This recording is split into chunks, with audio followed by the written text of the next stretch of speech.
نحمدہ ونصلی ونسلم علی رسولہ الکریم۔ اس بات پہ تمام روایات متفق ہیں کہ آپ صلی اللہ علیہ وسلم کی ولادت باسعادت سوموار کے دن ہوئی۔ یہی وجہ ہے کہ آپ صلی اللہ علیہ وسلم سوموار کے دن روزہ رکھا کرتے تھے اور اس کی وجہ بیان کرتے تھے ولدت فیہ کہ میری ولادت اس دن ہوئی ہے۔ سوموار کے دن آپ صلی اللہ علیہ وسلم کی ولادت کیوں ہوئی، اس کی کیا حکمت اور مصلحت ہے؟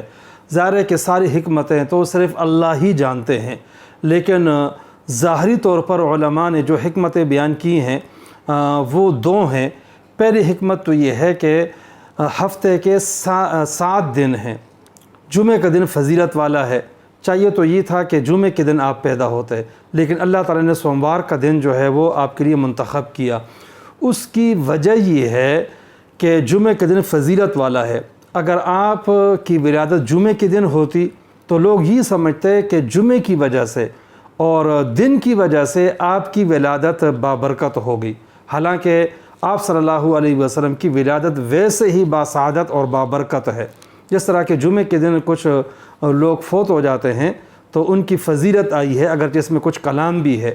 اب ظاہر ہے کہ ان کی موت اچھی ہوتی ہے جمعہ کی وجہ سے، تو آپ صلی اللہ علیہ وسلم کی پیدائش جمعہ کے دن نہیں کی گئی تاکہ کوئی یہ نہ سمجھے کہ جمعہ کی فضیلت کی وجہ سے آپ کی ولادت کی فضیلت ہے۔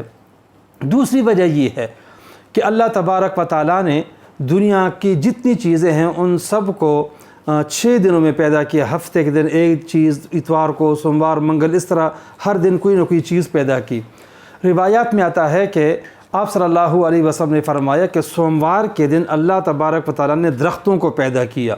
درختوں سے مراد پوری جنس ہے، یعنی زمین سے اگنے والی تمام چیزیں، اس میں درخت بھی آ جاتے ہیں، جھاڑی، بوٹیاں، سبزیاں، فصلیں، یہ ساری چیزیں اس میں آ جاتی ہیں۔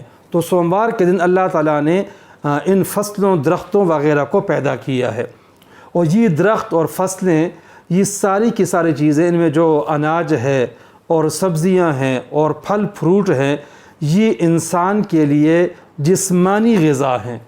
آپ صلی اللہ علیہ وسلم کی ولادت سوموار کے دن ہوئی، اس لیے کہ آپ صلی اللہ علیہ وسلم کی جو تعلیمات ہیں وہ انسان کے لیے روحانی غذا ہیں۔ تو اللہ تبارک و تعالیٰ نے دونوں قسم کی غذاؤں کو سوموار کے دن پیدا فرمایا۔